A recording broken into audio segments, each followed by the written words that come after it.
Boyd తనలో ఉన్న పురుగులతో smile monster ని చంపగలిగాడు. టాబితా, నేను టవర్ లో చిక్కుకున్న పిల్లని కాపాడితే అందరం ఈ ఊరి నుంచి తప్పించుకోవచ్చు అనుకుని టవర్ లోకి వెళ్తుంది. తెల్ల బట్టలు వేసుకున్న అబ్బాయి టాబితాని కిందకి నెట్టేస్తాడు. టాబితా ఊరి నుంచి బయటికి వెళ్లిపోతుంది. అక్కడ విక్టర్ నాన్న హెన్రీని కలుస్తుంది. విక్టర్ అమ్మ మిరాండాకి నేను టవర్ లో ఉన్న పిల్లలని కాపాడాలి, అది నా బాధ్యత అనిపించేది. టాబితా హెన్రీ మళ్ళీ ఊరిలో చిక్కుకుంటారు. తెల్ల బట్టలు వేసుకున్న అబ్బాయి క్రిస్టోఫర్ తో ఫార్వే ట్రీ నుంచి వెళ్లి టవర్ లో పిల్లలని కాపాడాలి అని చెప్తాడు. కానీ క్రిస్టోఫర్ ఒప్పుకోడు.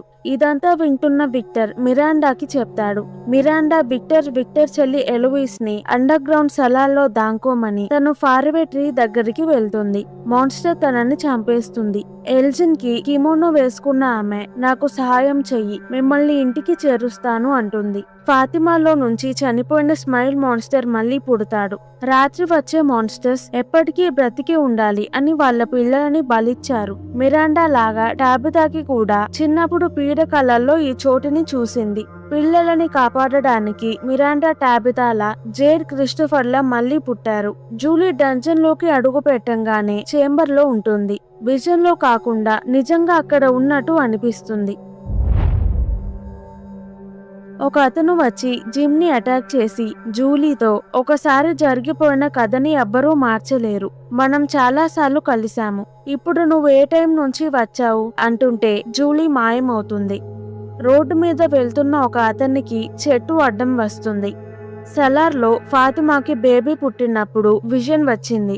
రాత్రి వచ్చే మాన్స్టర్స్ ఒకప్పుడు మనుషులే, ఎప్పటికీ బ్రతికి ఉండాలని దేనితోనూ డీల్ మాట్లాడుకొని వాళ్ళ పిల్లలని బలిచ్చారు. దేనితో డీల్ మాట్లాడుకున్నారు అని ఫాతిమాకి గుర్తులేదు.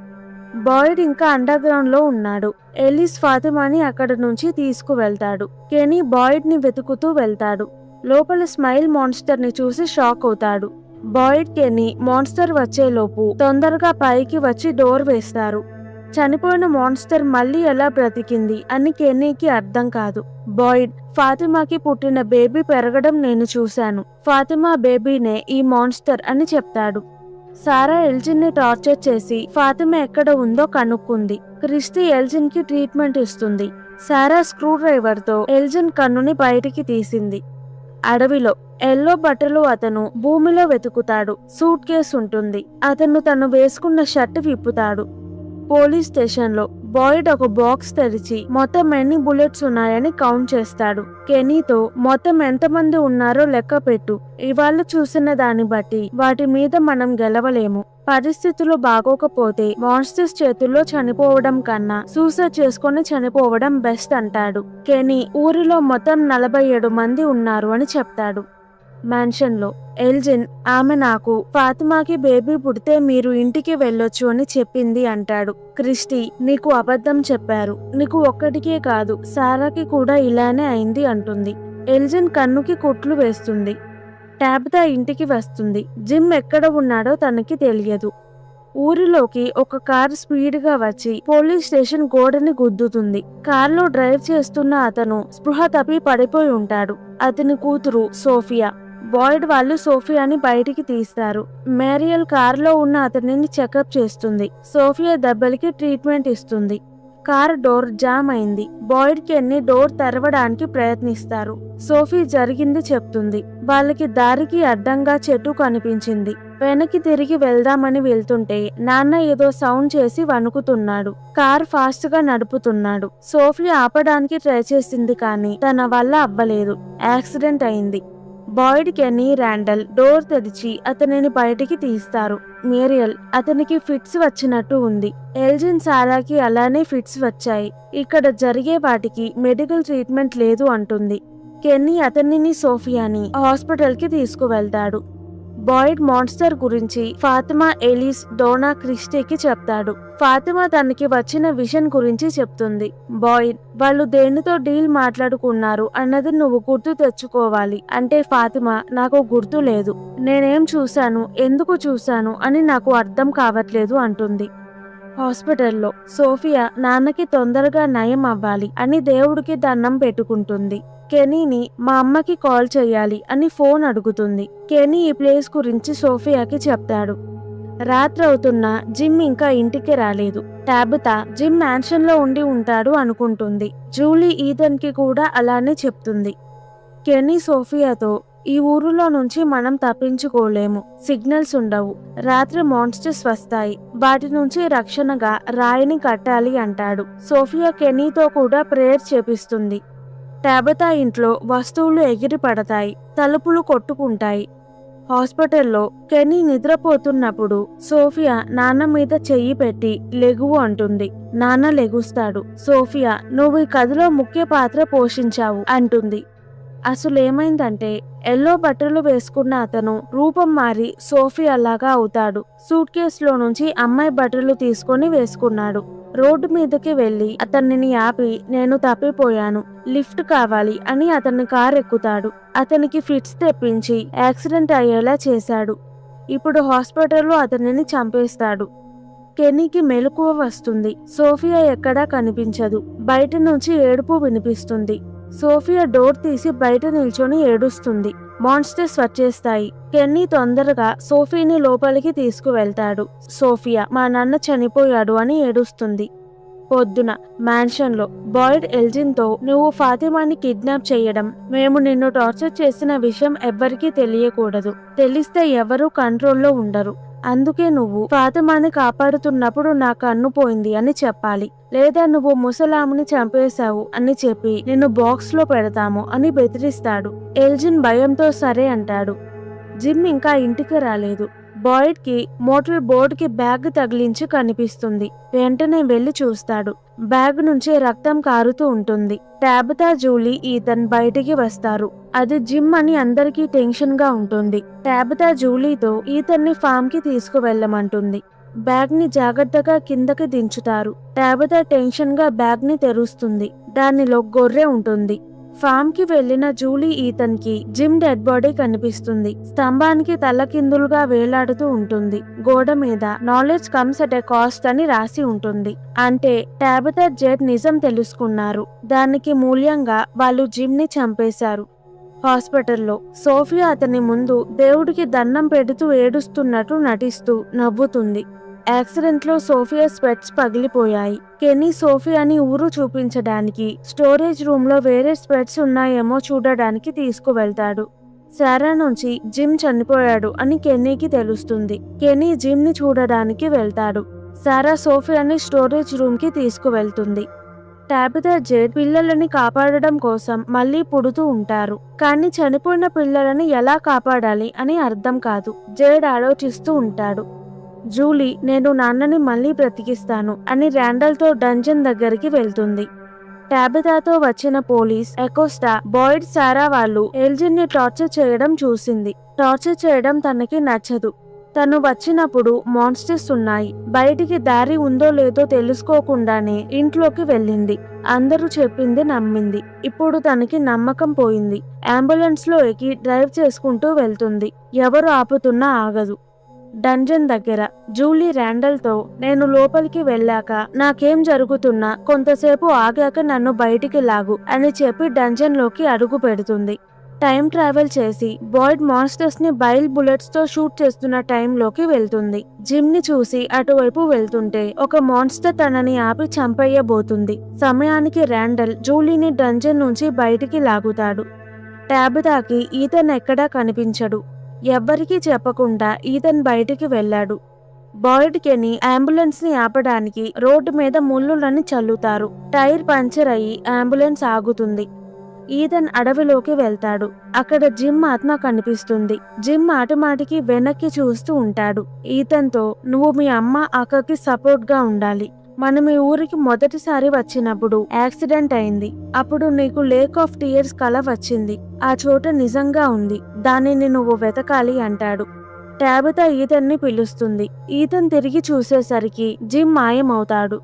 టబితా అక్కడికి చేరుకొని ఆర్వి బయట ఈథన్ ఒంటరిగా ఉండటం చూస్తుంది. ఈథన్ ఏడుస్తూ జిమ్తో మాట్లాడిన విషయం చెప్తాడు. మరోవైపు ఫాతిమా కాలనీ హౌస్లో ఎల్జన్ను నిలదీస్తుంది. భయపడకుండా ఉండటానికి బాయిడ్ నిజాన్ని దాచమన్నాడని ఎల్జన్ చెప్తాడు. ఫాతిమా అంగీకరిస్తుంది, కానీ వారిద్దరూ ఈ బాధ నుండి కోలుకోలేరని అంటుంది. నాకు క్షమాపణ అర్హత లేదని ఎల్జన్ అంటాడు. ఊరు వారిద్దరినీ మోసగించిందని, అందుకే అతన్ని ద్వేషించడం ఇష్టం లేదని ఫాతిమా చెప్తుంది. వెళ్లే ముందు ఆమె అతని సహాయం కోరుతుంది. ఆబ్బీ గురించి కలలు కని బాయిడ్ మేల్కొంటాడు. అంబులెన్స్ దొంగిలించినందుకు లాకప్లో ఉన్న అయోస్టాను పరామర్శిస్తాడు. ప్రజలకు హాని చేయనని ఆమె హామీ ఇవ్వాలని కోరుతాడు. బందీగా ఉండటం ఇష్టం లేకే తాను అదుపు తప్పానని అయోస్టా అంటుంది. నిరాశ పెరిగితే ఆత్మహత్య చేసుకోవడానికి ఒక బుల్లెట్ ఇవ్వమని అడుగుతుంది. అంత్యక్రియలకు ముందు కెన్నీ సోఫియాకు ఆమె తండ్రి కారు నుండి కొన్ని వస్తువులు తెచ్చి ఇస్తాడు. శవం దగ్గర ఒంటరిగా ఉన్నప్పుడు తండ్రి జ్ఞాపకార్థం ఒక పన్నుని తీసి దాచుకుంటుంది. జేడ్ పిల్లల రహస్యం మరియు ఊరి చరిత్ర గురించి ఆలోచిస్తూ ఉంటాడు. సమాధానాలు తన మెదడులోనే చిక్కుకుపోయాయని జేడ్ బాధపడతాడు. బాయిడ్ ఈ ఊర్లో ప్రతి సమాధానానికి ఒక ధర చెల్లించుకోవాల్సిందేనని హెచ్చరిస్తాడు. జిమ్ మరియు పాస్టర్ అంత్యక్రియలకు ఊరంతా గుమికూడుతుంది. అకస్మాత్తుగా కాకులు గుంపులుగా వచ్చి నేల మీద పడతాయి. ప్రజలు భయపడి డైనర్కు పరుగెడతారు. ఊర్లో ఎప్పుడు సమస్యలు మొదలయ్యాయని సోఫియా కెన్నీని అడుగుతుంది. మాథ్యూస్ కుటుంబం మరియు జేడ్ వచ్చాకే జీవితం మారిపోయిందని కెన్నీ చెప్తాడు. ఇది విన్న జూలీకి కోపం వస్తుంది. తన కుటుంబాన్ని సోఫియా నిందిస్తోందని భావిస్తుంది. టబితా ఆమెను ఓదారుస్తుంది. జిమ్ చావును కాకులు సంబరంగా జరుపుకున్నాయని జూలీకి అనిపిస్తుంది. విక్టర్ ఈథన్ను కాలనీ హౌస్కు తీసుకెళ్లి ఓదారుస్తాడు. జిమ్ అదృశ్యమయ్యే ముందు లేక్ ఆఫ్ థేయర్స్ గురించి చెప్పాడని అక్కడికి తీసుకెళ్లమని ఈథన్ రహస్యంగా కోరుతాడు. జూలీ కూలిపోయిన మాథ్యూస్ ఇంటికి వెళ్ళడానికి సిద్ధమవుతుంది. ఈథన్ పుస్తకాలే తన విచిత్ర శక్తికి కారణమని నమ్ముతుంది. ర్యాండల్ సహాయం చేయడానికి ముందుకొచ్చి ఆ ప్రమాదకరమైన ఇంట్లోకి వెళ్తాడు. జూలీ బయట ఉంటుంది. బాయిడ్ అయోస్టాను చనిపోయిన వారి వస్తువులున్న కెల్లర్కి తీసుకెళ్తాడు. పోలీసు అధికారిలా ఆ వస్తువులను పరిశీలించి వాటి యజమానుల కథలను ఊహించమని చెప్తాడు. ఆమెకు ఒక లక్ష్యం ఇస్తే ఆత్మహత్య ఆలోచన వదిలేస్తుందని ఆశిస్తాడు. టబితా బాటిల్ ట్రీ ద్వారా లైట్ హౌస్కు వెళ్ళడానికి రహస్యంగా ప్లాన్ చేస్తుంది. డోనాకు లేఖ రాస్తుండగా హెన్రీ ఆమెను పట్టుకుంటాడు. భయంగా ఉన్న ఆ చెట్టే ఏకైక మార్గమని టబితా నమ్ముతుంది. ఆమెను ఒంటరిగా పంపడానికి హెన్రీ ఒప్పుకోడు. ప్రమాదమని తెలిసినా ఆమెతో వెళ్లాలని నిర్ణయించుకుంటాడు. ఎల్లిస్ ఫాతిమా మానసిక స్థితిని మెరుగుపరచడానికి ప్రయత్నిస్తాడు. ఆమెను ఒక పాడుబడిన జంక్యార్డ్కు తీసుకెళ్లి బ్యాట్ ఇచ్చి బాధను బయటపెట్టమని ప్రోత్సహిస్తాడు. ఫాతిమా వస్తువులను పగలగొడుతూ ఏడుస్తుంది. కానీ తర్వాత మళ్ళీ ఎల్జన్ను రహస్యంగా కలుస్తుంది. అతని గదిలో మట్టి కుప్పలు ఉంటాయి. ఇది కేవలం ప్రారంభమేనని, మరింత భయంకరమైన విషయం దాగి ఉందని ఫాతిమా సూచిస్తుంది. ఈథన్ జేడ్ మరియు విక్టర్కు లేక్ ఆఫ్ థేయర్స్ గురించి చెప్తాడు. ఆ సరస్సుకు నయం చేసే శక్తి ఉందని, జిమ్ సహాయం కోసమే కనిపించాడని నమ్ముతాడు. అడవిలో సోఫియా వదిలేసిన బట్టలు విక్టర్కు కనిపిస్తాయి. ఒక కాకి కనిపించి అతన్ని భయపెడుతుంది. జేడుకు అడవిలో పుట్టగొడుగులు కనిపిస్తాయి. వాటిని తింటే విజన్స్ వచ్చి ఇక్కడ ఏం జరుగుతోందో తెలుసుకునే అవకాశం ఉందని అతనికి అనిపిస్తుంది. కూలిపోయిన ఇంట్లో ఈథన్ పుస్తకాల కోసం వెతుకుతుండగా ర్యాండల్కు ఒక శవం కనిపిస్తుంది. పుస్తకాలు దొరికాక ఇల్లు ఇంకా కూలిపోకముందే బయటపడతాడు. కెన్నీ సారాని నమ్మకపోయినా సోఫియాను సారా ఇంట్లో ఉండటానికి ఒప్పుకుంటాడు. సారా మంచిదని సోఫియా చెప్తుంది. కానీ సారా ఏం చేయగలదో సోఫియాకు తెలియదని కెన్నీ హెచ్చరిస్తాడు. బాటిల్ ట్రీ దగ్గర టబితా మరియు హెన్రీ ఉంటారు. అప్పుడు తెల్లటి బట్టలు వేసుకున్న బాలుడు టబితాకు కనిపిస్తాడు. అతను పెద్దవాడిలా కనిపిస్తాడు. ఆమె అడిగే ప్రశ్నలు తప్పు అని, సమయం తక్కువగా ఉందని హెచ్చరిస్తాడు. చెట్టు ఇంకా లైట్ హౌస్కు తీసుకెళ్తుందా అని అడిగితే తనకు తెలియదని చెప్తాడు. విక్టర్ కోసం వెతుకుతూ జేడ్ మరియు ఈథన్ అక్కడికి వస్తారు. విక్టర్ భయంతో దాక్కుని ఉండటం హెన్రీ చూస్తాడు. ఆ రాత్రి బాయిడ్ ఆబీ సమాధి వద్దకు వెళ్తాడు. తాను ఎలా మారిపోతున్నానో తనకే తెలియడం లేదని బాధపడతాడు. ఊరు తనను మారుస్తుంది అని భయపడతాడు. సహాయం కోరుతుండగా మట్టిలో నుండి ఒక చెయ్యి వచ్చి అతన్ని లోపలికి లాగడానికి ప్రయత్నిస్తుంది. బాయిడ్ ప్రాణాలతో బయటపడతాడు. మరుసటి రోజు విక్టర్ కనుగొన్న పసుపు రంగు సూట్ గురించి చర్చించడానికి బాయిడ్ అందర్నీ పోలీస్ స్టేషన్కు పిలుస్తాడు. ఆ సూట్ను రాక్షసులే కావాలని అక్కడ పెట్టారని బాయిడ్ నమ్ముతాడు. మిరాండా గతంలో ఇదే బొమ్మ గీసింది కాబట్టి విక్టర్తో ఒంటరిగా మాట్లాడటానికి హెన్రీ ముందుకొస్తాడు. సమయం తక్కువగా ఉంది కాబట్టి జేడ్ను పుట్టగొడుగులు వాడటానికి బాయిడ్ అంగీకరిస్తాడు. సారా ఇంట్లో సోఫియా ఏదో మంత్రం చదువుతుంది. వెంటనే సారా కింద పడిపోయి నొప్పితో విలవిల్లాడుతుంది. ఈథన్ను అడవికి తీసుకెళ్లినందుకు టబితా జేడ్ను తిడుతుంది. ఈథన్ జిమ్ను చూశాడని లేక్ నిజమని జేడ్ చెప్తాడు. టబితా దానిని బాధగా కొట్టిపారేస్తుంది. కానీ ఈ ఊర్లో ఊహలకు ప్రాముఖ్యత ఉందని జేడ్ వాదిస్తాడు. ఈథన్ రేడియోలో జిమ్ను సంప్రదించడానికి ప్రయత్నిస్తుండగా టబితా చూస్తుంది. లేక్ నిజమని, జిమ్ బ్రతికే ఉన్నాడని ఈథన్ నమ్ముతాడు. అతన్ని ఆపలేక లేక్ను వెతకడానికి ఈథన్ను తీసుకుని అడవిలోకి వెళ్తుంది. జూలీ మరియు ర్యాండల్ ఈథన్ పుస్తకాలతో జూలీ శక్తిని పరీక్షిస్తున్నారు. బుక్ మార్క్ వాడితే గతంలోకి వెళ్ళవచ్చని ర్యాండల్ కనుగొంటాడు. జూలీ కూడా అదే చేయగలనని నమ్ముతుంది. ఫాతిమా ఆరోగ్యం క్షీణిస్తోంది. ఎల్లిస్ ఆమెతో ఉండటానికి ప్రయత్నిస్తాడు, కానీ ఆమె వద్దంటుంది. అతను వెళ్ళాక ఎల్జన్ను కలుస్తుంది. అతని గదిలో 2 పెద్ద మట్టి కుప్పలు ఉంటాయి. కెన్నీ ఫాతిమాను చూస్తాడు. ఆమె నేల మీద ఉన్న మట్టికి నీళ్లు పోస్తూ ఉంటుంది. పురాణాలలో ఉన్న గోలెం అంటే మట్టి రాక్షసుణ్ణి తయారు చేస్తున్నానని ఫాతిమా ఒప్పుకుంటుంది. తనలోంచి పుట్టిన ఆ జీవితో తనకు ఇంకా సంబంధం ఉందని, ఇలా చేస్తే తనకు ధైర్యంగా ఉంటుంది అని చెప్తుంది. చర్చిలో సారా ఎల్జన్తో మాట్లాడుతుంది. వాయిసెస్ మళ్ళీ వినిపిస్తున్నాయని చెప్తుంది. మధ్యాహ్నం లోపు డైనర్లో నీళ్లు తాగి పాడేయాలని ఆదేశించాయని, లేకపోతే ఎవరికైనా హాని జరుగుతుందని భయపడుతుంది. వినవద్దని ఎల్జన్ చెప్తాడు.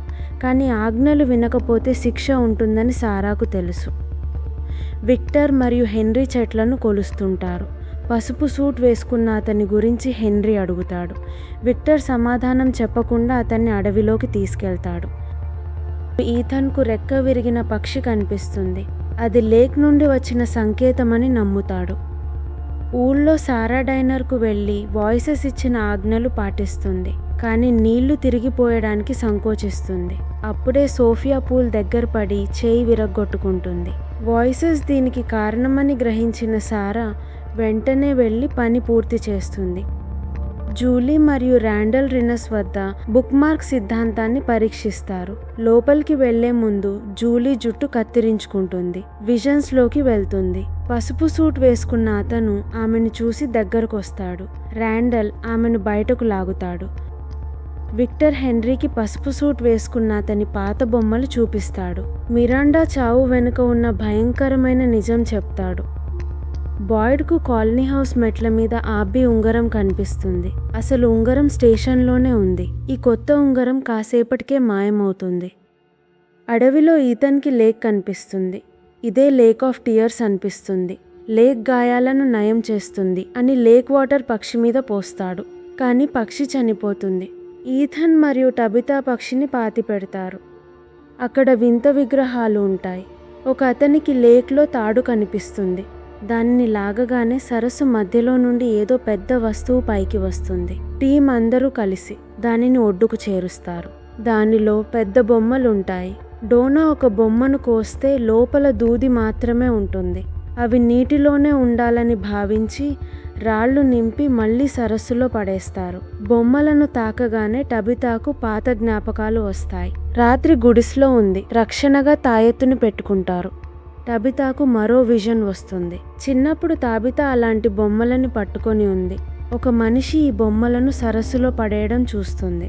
అతను చనిపోయాక బొమ్మలు రాక్షసులుగా మారాయి. ఇవి ప్రమాదకరమని టబితా గ్రహించి అందర్నీ వెళ్ళిపోమంటుంది.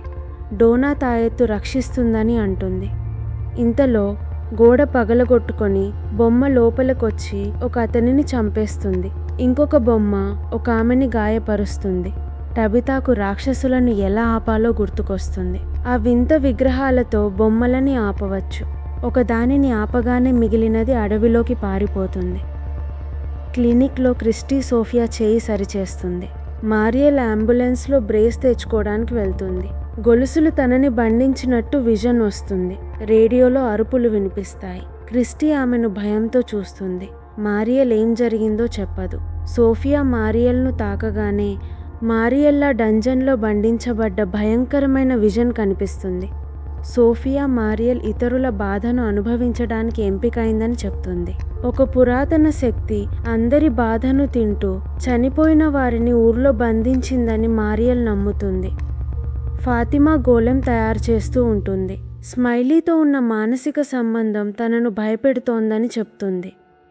మిరాండా చావు గురించి తెలిసాక హెన్రీ కుంగిపోతాడు. మద్యం తాగి అందరి ముందు ఏడుస్తాడు. కెన్నీ మరియు విక్టర్ అతన్ని పడుకోబెడతారు. జేడ్ మరియు బాయిడ్ పుట్టగొడుగులు వాడి జేడ్ పూర్వజన్మ జ్ఞాపకాలను వెలికి తీయడానికి ప్రయత్నిస్తారు. జేడ్కు సాలి పురుగులు కనిపిస్తాయి. చిన్నప్పటి జేడ్ వెంట అడవిలోకి వెళ్తాడు. కంటిలో మేకున్న మనిషితో సహా దెయ్యాలను చూస్తాడు. ఒక మనిషి పుర్రెలో రక్తం ఇస్తాడు. తాగాక కాలనీ హౌస్కు వెళ్తాడు. అక్కడ తనలాగే ఉన్న అనేక మంది వయోలిన్ వాయిస్తుంటారు. వారందరూ తన పూర్వజన్మలని రహస్య పిల్లలు పిలిచాక ఊరివారు వారిని చంపేశారని జేడ్ గ్రహిస్తాడు. చిన్న జేడ్ టబితా భవిష్యత్తు మరింత ప్రమాదకరంగా మారుతుందని హెచ్చరిస్తాడు. విజన్స్ మారుతూ జేడ్ సొరంగాలలోకి వెళ్తాడు. 7 రాళ్ల మధ్య ఉన్న సమాధి కనిపిస్తుంది. జేడ్ పోస్టాఫీస్లో బాయిడ్ పక్కన మేల్కొంటాడు. ఇదంతా మనసులో జరిగిన పిల్లలను కాపాడి ఊరి నుండి తప్పించుకోవడం ఎలాగో తెలిసిందని చెప్తాడు. హెన్రీ మరియు సోఫియా కలిసి మద్యం తాగుతారు. పసుపు సూట్ అతను తన కుటుంబానికి ఎంత బాధ కలిగించాడో హెన్రీ చెప్తాడు. అతనికి తెలియకుండా సోఫియా చేయి కోసుకుని అతని మద్యంలో రక్తం కలుపుతుంది. రుజువు కోసం బాయిడ్ సుత్తి తీసుకుని బేస్మెంట్ గోడ పగలగొడతాడు. జేడ్ చూపించిన చోట ఒక రహస్య తలుపు కనిపిస్తుంది. ర్యాండల్ దానిని తెరవడానికి ప్రయత్నిస్తాడు. జేడ్ ఆపుతాడు. ఆ తలుపు మూసి ఉండటానికి కారణం ఉందని దానికి తాయెత్తు పెడతాడు. ఈథన్ విక్టర్ తన అన్నయ్యేమో అని అనుమానిస్తాడు. విక్టర్ పసుపు సూట్ మనిషి నిజం తెలుసుకోవాలని నిర్ణయించుకుంటాడు. టబితా సహాయం కోరుతాడు. సొరంగాలను అన్వేషణలు మొదలవుతాయి. బాయిడ్, జేడ్ మరియు కెన్నీ మ్యాప్ తయారు చేస్తారు. విక్టర్, టబితా మరియు ఈథన్ అడవిలో పాత వాహనాలను పరిశీలిస్తారు. విక్టర్కు మనిషి పళ్ళున్న బ్యాగ్ కనిపిస్తుంది. భయపడతాడు. చిన్నప్పుడు తన తల్లి ఒక అబ్బాయితో వచ్చినప్పుడు పసుపు సూట్ వేసుకున్న అతను వచ్చి అందర్నీ చంపాడని గుర్తు చేసుకుంటాడు. చరిత్ర మళ్ళీ జరుగుతోందని భయపడి ఈథన్ను సిద్ధంగా ఉండమంటాడు. హెన్రీకి హాస్పిటల్లో ఉన్నట్టు విజన్స్ వస్తాయి. విక్టర్ తన పక్కన ఉన్నట్టు, తనకిప్పుడు పెళ్లి అయ్యి కొడుకున్నట్టు కనిపిస్తుంది. బోయిడ్ రాత్రి వింత విగ్రహాలను రాక్షసుల మీద ప్రయోగించాలి అని నిర్ణయించుకుంటాడు. సోఫియా బొమ్మలు చంపిన అతని శవం మీద గుడ్డుతో రహస్య పూజ చేస్తుంది. రాత్రి బాయిడ్ గంట మోగించి అందర్నీ ఇళ్లకు పంపుతాడు. కెన్నీ బాయిడ్ స్థానంలో ప్రయోగం చేస్తాడు. రాక్షసులు రాగానే వింత విగ్రహంతో దాడి చేస్తాడు. ఒక్కసారి పనిచేసినట్లు అనిపిస్తుంది. కానీ రాక్షసుడు నవ్వి విగ్రహాన్ని లాక్కొని తనకు ఏమీ కాలేదని చూపిస్తుంది. స్మైలీ వస్తాడు. తండ్రి చావు గురించి ఎగతాళి చేసి కెన్నీని చంపబోతాడు. ఫాతిమా కాలనీ హౌస్ నుండి అరవడంతో స్మైలీ దృష్టి మళ్ళుతుంది. కెన్నీ తప్పించుకుంటాడు. సోఫియా పూజల వల్ల శవం మళ్లీ లేస్తుంది. కాలనీ హౌస్లోకి దూకి అందరి మీద దాడి చేస్తాడు. ఎల్గిన్ విగ్రహంతో పొడుస్తాడు. శవం కింద పడిపోతుంది. ఫాతిమా భయంకరమైన విషయం చెప్తుంది. కెన్నీపై దాడి జరుగుతున్నప్పుడు స్మైలీ కళ్ళతో తాను కూడా చూసిందని, స్మైలీని ఆపిందని చెప్తుంది. తన కడుపు మీద నల్లటి మచ్చలు కనిపిస్తున్నాయని, తన మార్పు తీవ్రమవుతోందని భయపడుతుంది. ఈథన్ కుటుంబం లేని భవిష్యత్తు కోసం సిద్ధమవుతాడు. మర్చిపోకుండా ఉండటానికి అందరి బొమ్మలు గీస్తాడు. క్లినిక్లో ఫాతిమా పరిస్థితి వివరించలేని విధంగా ఉంది. శరీరం సాధారణంగా ఉన్న మచ్చలు పెరుగుతున్నాయి. రాక్షసుడిగా మారుతున్నానేమోనని ఫాతిమా భయపడుతుంది. ఫాతిమా శక్తి ఉపయోగపడుతుందని మారియల్ చెప్తుంది. సోఫియా బాయిడ్ ఆఫీస్ నుండి పసుపు సూట్ దొంగిలిస్తుంది. హెన్రీకి వాస్తవం మరియు కలల మధ్య తేడా తెలియడం లేదు. ఆసుపత్రిలో విక్టర్ కనిపించి ఈ కళ నుండి బయటపడటానికి దానికి కారణమైన వస్తువును నాశనం చేయమంటాడు. జేడ్ ఒక పరిష్కారం కనుగొంటాడు. బాటిల్ ట్రీ సరిగ్గా పిల్లల ఎముకలున్న గది పైన ఉందని గ్రహిస్తాడు. చెట్టును నరికేసి టీం సొరంగంలోకి వెళ్లాలని ప్లాన్ చేస్తాడు. టబితాకు థామస్ అనే వ్యక్తి నుండి ఫోన్ వస్తుంది. ఆర్వీకి రాకపోతే పిల్లలను చంపేస్తానని బెదిరిస్తాడు. అక్కడికి వెళ్ళగానే ఈథన్ గీసిన బొమ్మలు కనిపిస్తాయి. అక్కడ పసుపు సూట్ వేసుకున్న అతను ఎదురవుతాడు. నీకింకా గతం పూర్తిగా గుర్తుకు రాలేదని చెప్తాడు. పిల్లలను కాపాడటం వల్ల వారు విముక్తి పొందవచ్చు లేదా ఊహించలేని బాధలు రావచ్చునని హెచ్చరిస్తాడు. త్వరలో మళ్ళీ కలుద్దాము అని చెప్పి మాయమవుతాడు. సోఫియా అందరూ అనుకున్న దానికంటే ప్రమాదకరమైనదని తెలుస్తుంది. తన సొంత ప్లాన్ అమలు చేస్తుంది. క్లారాను పిలిచి పాత ఒప్పందం గుర్తు చేసి రక్త పూజతో ఆమెను తన ఆధీనంలోకి తెచ్చుకుంటుంది. క్లారా ఫాతిమాకు రక్తం కలిపిన డ్రింక్ ఇస్తుంది. విక్టర్ మిరాండా సమాధి వద్దకు వెళ్తాడు. తెల్ల బట్టలు వేసుకున్న అబ్బాయి కనిపించి బాటిల్ ట్రీని నాశనం చేయవద్దని హెచ్చరిస్తాడు. విక్టర్ బాయిడ్ను ఆపడానికి పరుగెడతాడు. బాయిడ్ వినకుండా విక్టర్ను లాకప్లో వేస్తాడు. పిల్లలతో సంబంధం ఉంది కాబట్టి టబితా మరియు జేడ్ సొరంగంలోకి వెళ్ళాలని టబితా వాదిస్తుంది. రాత్రి సోఫియా స్వరంగల నుంచి పైకి రావడానికి ఉన్న తాడు నిచ్చెనను పాడు చేస్తుంది. ఫాతిమాకి జుట్టు రాలిపోతుంది. మార్పు వేగవంతమవుతోంది. మరుసటి రోజు ఆపరేషన్ మొదలవుతుంది. బాయిడ్ టీం బాటిల్ ట్రీ దగ్గర ఉంటుంది. జేడ్ మరియు టబితా సొరంగంలోకి దిగుతారు. ఎల్జన్కు సోఫియా పాత ఫోటో కనిపిస్తుంది. ఆమె ఊర్లో చనిపోయిన వారి రూపం మాత్రమే తీసుకోగలదని ఒప్పుకుంటుంది. ఎల్జన్కి ఎక్కువ తెలిసిపోయింది కాబట్టి అతని మీద కన్ను వేసి ఉంచుతుంది. టనల్స్లో జేడ్ మరియు టబితా పిల్లల ఎముకలున్న చోటకి చేరుకుంటారు. తవ్వడం మొదలు పెడతారు. బాయిడ్ టీం చెట్టును లాగడం మొదలు పెడుతుంది. శబ్దానికి రాక్షసులు మేల్కొంటాయి. ఎముకలు బయటపడగానే రాక్షసులు దాడి చేస్తాయి. తాయెత్తు కొద్దిసేపు రక్షిస్తాయి. ఎముకలు సంచులలో నింపుతారు. చెట్టు నరికేయంగానే రాక్షసులు బయటకు వస్తాయి. రాక్షసులు వస్తాయి కానీ వెలుతురులోకి రావడానికి సంకోచిస్తాయి. సోఫియా పాడు చేసిన నిచ్చెన విరిగిపోతుంది. జేడ్ మరియు టబితా లోపలే చిక్కుకుంటారు. పగలు చీకటిగా మారుతుంది. జేడ్, టబితా లోపలికి పారిపోతారు. ఊరంతా భూకంపం వస్తుంది. క్లినిక్లో ఫాతిమా స్మైలీ వస్తున్నాడని గ్రహిస్తుంది. భూకంపానికి తాయెత్తు ఊడిపోతుంది. స్మైలీ లోపలికి వచ్చి అరవగానే ఫాతిమా కూడా అదేలా అరుస్తుంది. స్మైలీ మారియల్ని చంపేస్తాడు కానీ ఫాతిమాను వదిలేస్తాడు. క్రిస్టీ, సోఫియా ఎల్జన్కు ఇంటికి వెళ్లే అవకాశం ఇస్తుంది. ఎల్జన్ వద్దంటాడు. కోపంతో సోఫియా అతన్ని చంపేస్తుంది. అతని కళ్ళు, నోటి నుండి రక్తం వస్తుంది. క్లారాతో అంతం దగ్గర పడింది. ఊరిలో తాయెత్తులన్నీ దొంగలిస్తుంది. హెన్రీ ఇదంతా కళ అని నమ్మి తుపాకీ తెచ్చుకుంటాడు. విక్టర్ రాగానే అతని మీద గురి పెడతాడు. ఈథన్ రావడంతో విక్టర్ తుపాకీ లాక్కుంటాడు.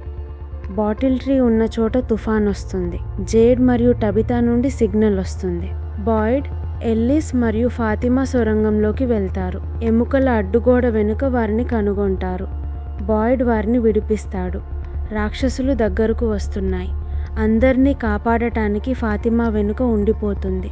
పూర్తిగా రాక్షసుడిగా మారి మిగిలిన వారిని ఎదుర్కొంటుంది. బాయిడ్, ఎల్లిస్, జేడ్, టబితా తప్పించుకుంటారు. చివరగా సోఫియా దొంగిలించిన తాయెత్తులతో అడవిలోకి వెళ్తుంది. తెల్ల బట్టలు వేసుకున్న అబ్బాయి కనిపిస్తాడు. బ్రతికిన వారికి ఎముకలు దొరికాయని చెప్తాడు. కానీ బాటిల్ ట్రీ లేదని సోఫియా గుర్తు చేస్తుంది. తాయెత్తులను దూరంగా ఉన్న చెట్టులో పడేస్తుంది. ఊరుకు రక్షణ లేకుండా పోతుంది. ఫాతిమా రాక్షసుడిగా మారింది. చాలామంది చనిపోయారు. సోఫియా మరియు తెల్ల బట్టలు వేసుకున్న అబ్బాయి మధ్య కొత్త యుద్ధం మొదలవుతుంది. ఈ వీడియో కనుక మీకు నచ్చినట్టయితే ప్లీజ్ వీడియోని లైక్ చేసి ఛానల్ని సబ్స్క్రైబ్ చేసుకోండి. ఇలాంటి ఏషియన్ డ్రామా కావాలంటే కింద కమెంట్స్లో చెప్పండి. నేను తప్పకుండా ఎక్స్ప్లెనేషన్ వీడియో చేస్తాను. Thank you. మళ్ళీ వచ్చే వీడియోలో కలుద్దాం.